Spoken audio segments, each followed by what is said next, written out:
여호수아 18장 11절 그리고 28절 같이 읽도록 하겠습니다. 먼저 11절. 베냐민 자손 지파를 위하여 그들의 가족대로 제비를 뽑았으니 그 제비 뽑은 땅의 경계는 유다 자손과 요셉 자손의 중간이라. 28절을 읽겠습니다. 셀라와 엘렙과 여부스 곧 예루살렘과 기브앗과 기럇이니 14성읍이요 또 그 마을들이라. 이는 베냐민 자손이 그들의 가족대로 받은 기업이었더라. 아멘. 18장부터 19장까지 계속해서 나머지 7지파의 땅을 분배하는 과정이 쭉 이어지고 있습니다. 어떤 주관적인 평가나 의견 또는 이야기가 없이 계속 객관적으로 묘사만 설명만 하는 거예요.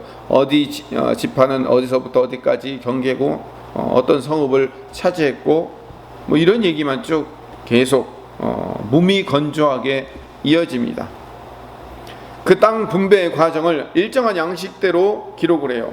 처음과 마지막에 각 지파의 모든 가족대로 받았다라는 공통 분모의 이야기로 끝내요. 특별히 오늘 본문은요, 나머지 7지파 중에서 가장 먼저 제비 뽑아 땅을 분배받은 베냐민 지파의 그 분배받은 땅 이야기를 하고 있는 겁니다. 그런데 한 가지 이 베냐민 지파의 특징 중에 하나가 뭐냐면, 우리가 읽지 않았지만 21절부터 28절 말씀에 보면 21절부터 28절 말씀에 보면 성읍 목록들이 쭉 나와요. 그 베냐민 지파가 차지했던 성읍 목록들이 나오는데, 이 성읍 목록들이 나오는 지파는 딱 2지파밖에 없어요. 하나는 유다 지파, 그리고 또 하나는 베냐민 지파. 이 2지파만 성읍 목록들이 자세히 기록돼요. 다른 지파들은 성읍의, 그러니까 땅의 경계, 북쪽 끝, 동쪽 끝, 남쪽 끝, 서쪽 끝 해가지고 어느 지역이 이 지파의 땅이다라는 것만 기록되어 있는데, 특별히 베냐민과 유다 지파는 성읍 안에 있는 어떤 성읍의 목록들이 그 지파 차지인가를 기록해 놓은 이유가 있어요. 왜냐하면 북왕국 이스라엘은 일찍 사라졌죠.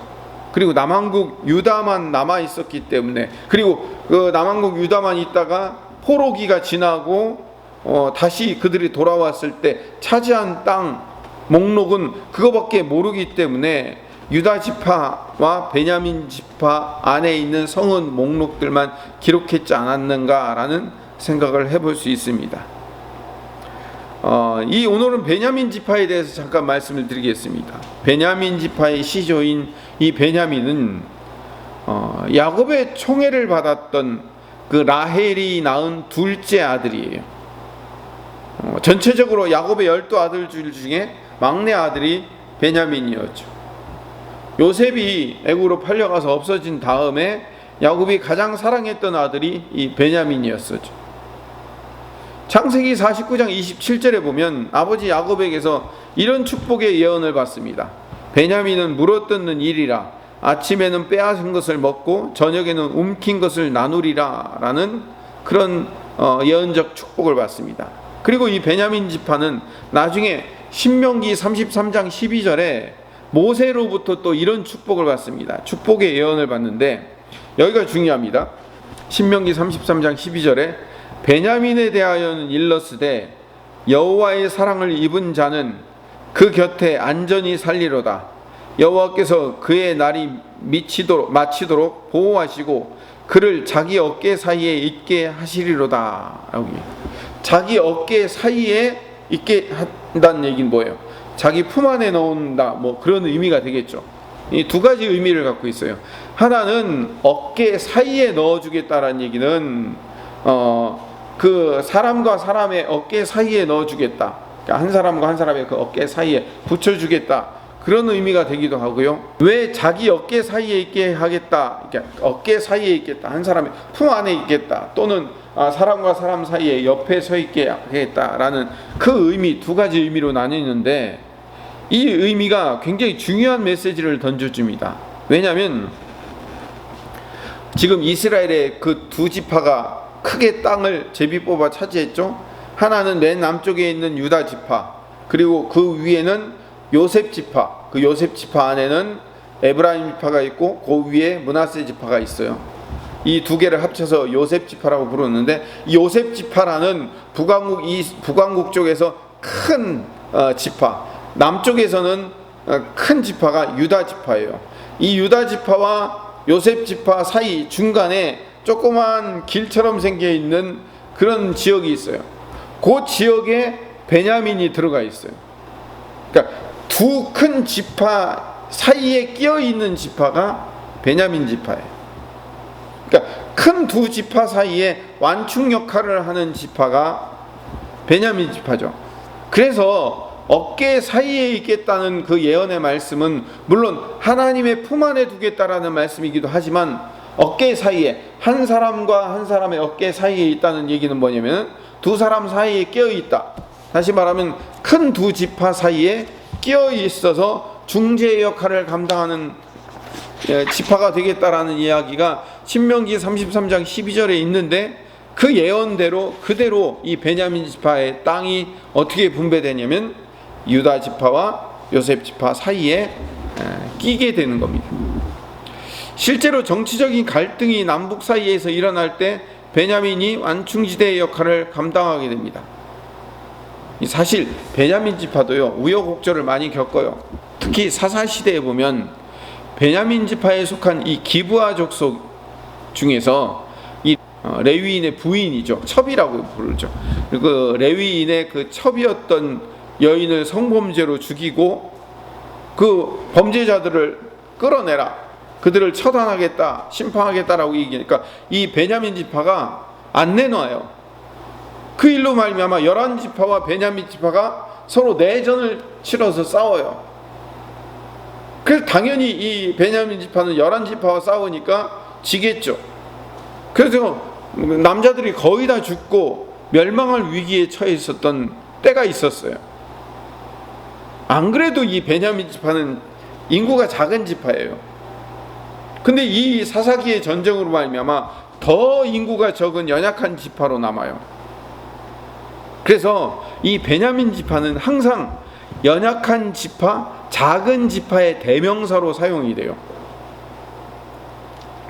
오늘 본문의 베냐민 지파가 분배받은 땅은요, 이 레위 지파를 제외하고는 가장 작은 땅을 분배받아요.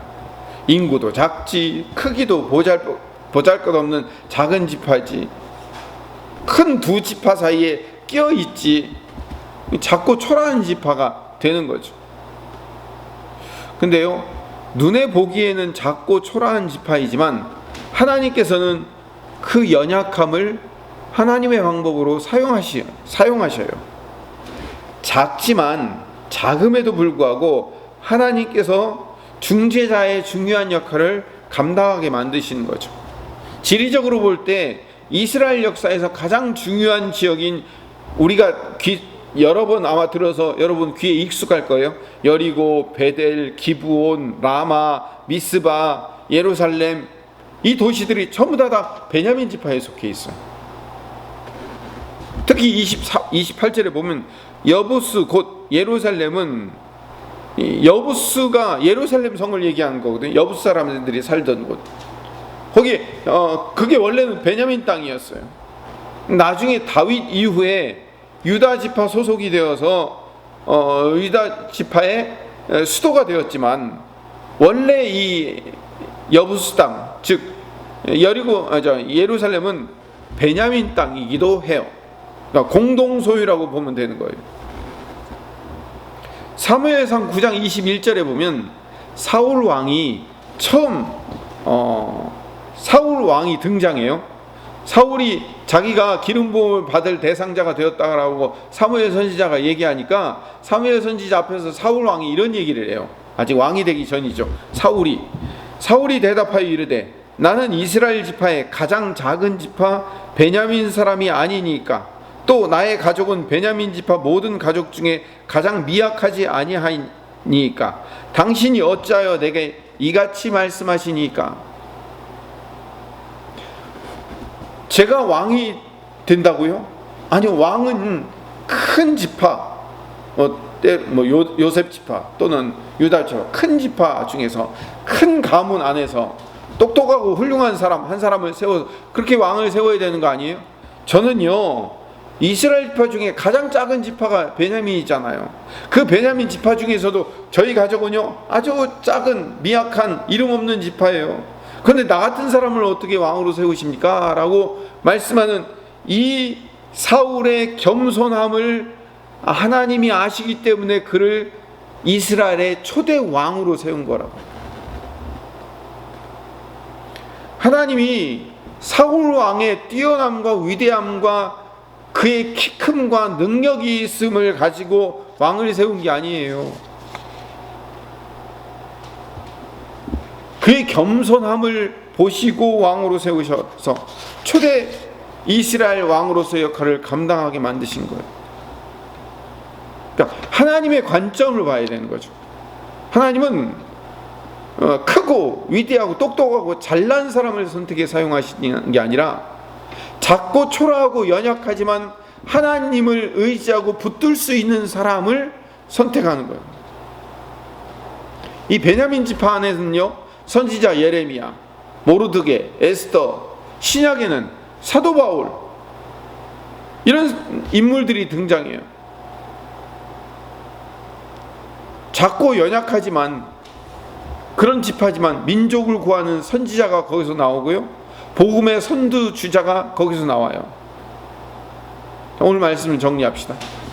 하나님은 왜 연약함 속에 있는 자를 선택하여 사용하실까요? 그가 하나님만을 의지하고 신뢰하는 하나님의 사람이기 때문에 그런 거예요. 하나만 찾아보고 마칩시다. 고린도전서 1장 26절부터 29절 말씀을 봅시다. 26절에서 29절 말씀 같이 함께 읽도록 하겠습니다. 형제들아, 너희를 부르심을 보라. 육체를 따라 지혜로운 자가 많지 아니하며 능한 자가 많지 아니하며 문벌 좋은 자가 많지 아니하도다. 그러나 하나님께서 세상에 미련한 것들을 택하사 지혜 있는 자들을 부끄럽게 하려 하시고 세상에 약한 것들을 택하사 강한 것들을 부끄럽게 하려 하시며 하나님께서 세상에 천한 것들과 멸시받는 것들과 없는 것들을 택하사 있는 것들을 폐하려 하시나니 이는 아무 육체도 하나님 앞에서 자랑하지 못하게 하려 하심이라. 오히려 미약하지만 그 연약함을 사용하시는 주님이셔요. 하나님은 약한 나를 사용하셔서 약하기 때문에, 부족하기 때문에 어떻게 해요? 하나님을 붙들 수밖에 없잖아요. 하나님을 의지하고 하나님을 신뢰할 수밖에 없잖아요. 그런 사람을 사용하셔서 하나님의 일꾼으로 세우신다는 사실을 깨닫고, 그렇기 때문에 우리가 약해지라는 얘기가 아니에요. 그게 아니라 어떻게 하는 거예요? 약하든 강하든 하나님이 사용하는 사람은 비록 약할지라도 그 약함 때문에 하나님을 의지할 수 있는 사람, 하나님 아니면 안 된다고 고백하는 사람, 이 사람이 심령이 강한 사람이에요. 하나님은 그런 심령이 강한 자를 세워 복 있는 자로 세우시고 천국을 그에게 주시고 하나님 나라를 그에게 맡기신다는 사실을 깨닫고 심령이 가난한 자가 되어 하나님만을 의지하는 하나님의 백성이 되게 해달라고 기도하시는 이 아침 되시기를 간절히 소망합니다.